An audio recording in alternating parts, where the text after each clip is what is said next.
The Kansas City Chiefs are average or slightly lacking. That is what we have been led to believe all offseason long with all of these rankings that come out. The offensive line was ranked 20th, the running backs were 24th or something like that. All of these different rankings, all in the bottom third ish of the NFL, all in the bottom half for sure of the NFL. But one place they can't do that is rightfully quarterback, where the Kansas City Chiefs have the most dangerous quarterback to ever play the game. I'm willing to say that at this point in Patrick Mahomes' career, and someone who is on track to be the greatest quarterback of all time. But it's not just the quarterback that is getting some praise this offseason. In an article from PFF titled 2025 NFL Secondary Rankings, Ravens and Chiefs take the top spots, we get the Kansas City Chiefs ranked number 2, saying, while the Chiefs may lack household names, their secondary is a cohesive unit that performs at a high level. Trent McDuffie leads the group and is arguably the NFL's best cornerback, topping all players at the position in advanced coverage grade over the past 2 seasons. Cornerback Jalen Watson and safety Jaden Hicks were both strong in 2024, earning coverage grades of 71.6 and 75.7, respectively. Kansas City also added Christian Fulton in free agency and drafted Nohl Williams in the 3rd round to bolster an already excellent group. Now, we know Trent McDuffie.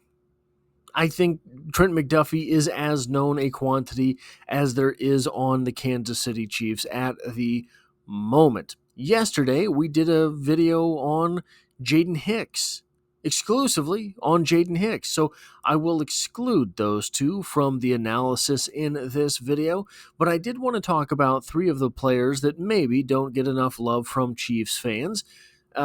One, because we don't really know him yet. That is Christian Fulton. In an article titled 5 Things to Know About New Chiefs Cornerback Christian Fulton, the Chiefs signed Fulton on Thursday. This is an old article. From Chiefs.com by Matt McMullen, we get the following. Number 3 on that list, Fulton has primarily served as an outside cornerback during his career. The 5'11", 197-pound Fulton has lined up as an outside corner for the vast majority of his career, with one lone exception being his rookie season. Here's a year-by-year breakdown of his snaps at wide corner in the context of his total defensive snaps played. 2024, 659, which was 87% of his snaps. 2023, 589, which was 91% of his snaps. 2022, 565, which represented 88% of his snaps. 2021, 634, which represented 86% of his snaps. And in 2020, that rookie season, he played just 32% of his snaps, or 65 out of the 203 outside. That experience on the outside will provide the Chiefs with additional flexibility in their defensive coverages in 2025. Here's the thing, I don't think it will. I think he is being signed exclusively to play the outside. Why? Well, because Trent McDuffie is one of the best cornerbacks in football, but he's probably the best nickelback in football. And that is something that is very, very dangerous for a team in the NFL to possess. The best nickelback in the game? Well, why? Because teams are relying more and more on, obviously, the passing game, but on that slot receiver role in order to cause mismatches. But if you have the best slot corner in the NFL, that mismatch is not a mismatch. You might as well not run that offense against this defense. So the fact that Christian Fulton lines up outside and is graded well lining up outside allows Trent McDuffie that flexibility to be in the slot more and more often. So a very underrated signing, if you ask me. There's also Nohl Williams, who we don't know particularly well because he was, after all, just drafted. Grading the Chiefs' pick of Nohl Williams at number 85 in the NFL draft, weighing in on the second of Kansas City's third-round draft picks. This is from Arrowhead Pride. Rocky Magana had said this about the draft pick. Williams is a great fit for defensive coordinator Steve Spagnuolo's defense. He will get physical at the line of scrimmage and jam a player. He has the size to go toe-to-toe with bigger receivers in the league and has excellent ball skills. He isn't the fastest guy, however, and may need help over the top from time to time. Williams had 7 interceptions last season and held opposing quarterbacks to a 40.7 passer rating when targeting guys he covered. Selecting a perimeter cornerback like Williams will allow Trent McDuffie to shift back to the inside slot where he truly excels. This is a compounding thing. Jalen Watson, also mainly an outside cornerback, but we'll get to him in a moment. Williams might not have been as successful where he will be. Williams might not have been as successful as he will be in Kansas City if he went somewhere else. But I trust defensive backs coach Dave Merritt to get the most out of his skill set, giving the pick a B+.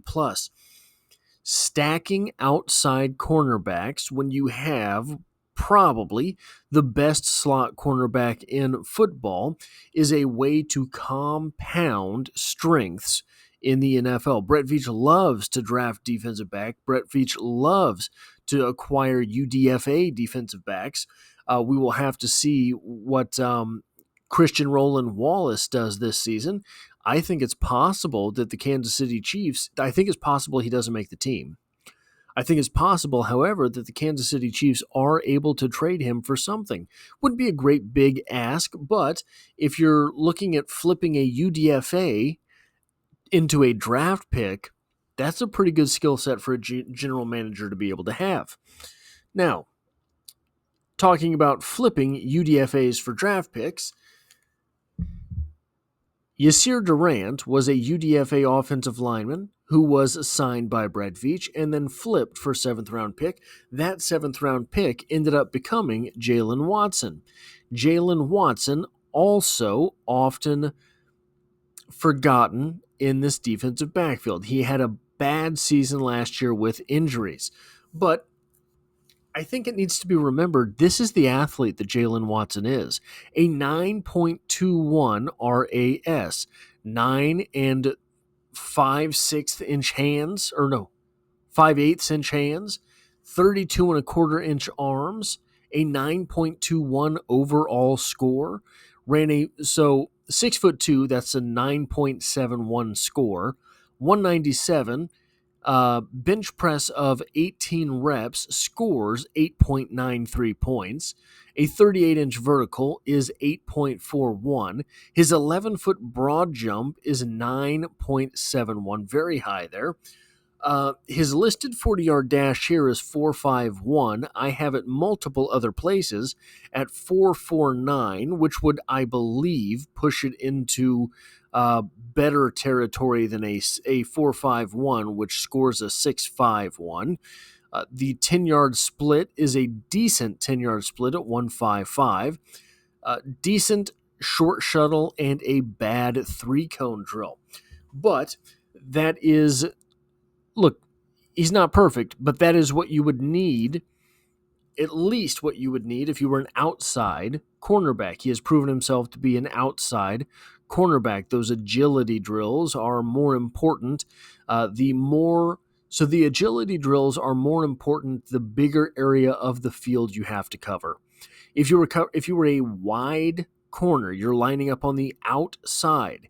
You don't have a whole lot of space to the outside that a player can cut. Mainly it's inside, mainly it's stopping a route short. But if you are lining up in the slot like Trent McDuffie, that agility becomes much more important. Now, I think that this outlines exactly why the Kansas City Chiefs are ranked as the second best defensive back group in the NFL, but I did want to take a second and look at some interesting teams inside the top 10 there. Number one, of course, if the Chiefs were two, someone had to beat them out. It was the Baltimore Ravens. Right behind the Kansas City Chiefs, the Denver Broncos. The Denver Broncos with maybe the best defense in the NFL. And then at 9, still inside the top 10, the Los Angeles Chargers, preseason darlings. So the Chiefs and Patrick Mahomes will have an awful lot of good defensive backfields to prepare for this football season. That is all I have for this video. If you like or appreciate what it is that I do here, hitting the like button really does help me out, as it tells YouTube to share this video with other Kansas City Chiefs fans.